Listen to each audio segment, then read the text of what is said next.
আজ রাত থেকে SL2 এর অভিযান শুরু করছে মোহনবাগান।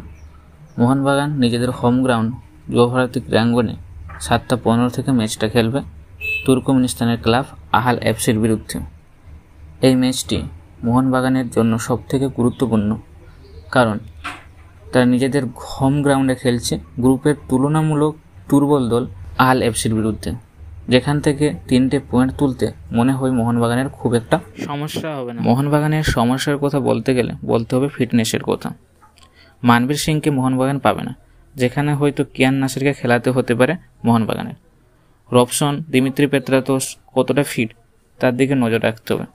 রবসন প্রথম থেকে শুরু করতে পারবে কিনা সেটাও দেখার দরকার। আর প্লেয়িং 11-এর কথা বলতে গেলে গোলকিপার হিসেবে অবশ্যই শুরু করবে বিশাল কাইত। ডিফেন্সে টম আলবার্ট ও আলবার্তো রড্রিগেজ। লেফট ও রাইট ব্যাক হিসেবে অবশ্যই অভিষেক সিং ও আশিস রায়কেই ভরসা করতে হবে। মিডফিল্ডে আপুইয়া থাপা, উইঙ্গে লিস্টন কিয়ান, স্ট্রাইকার হিসেবে জিমি ম্যাকলারেন বা জেসন কামিং, দুজনের মধ্যে একজন খেলতে পারে।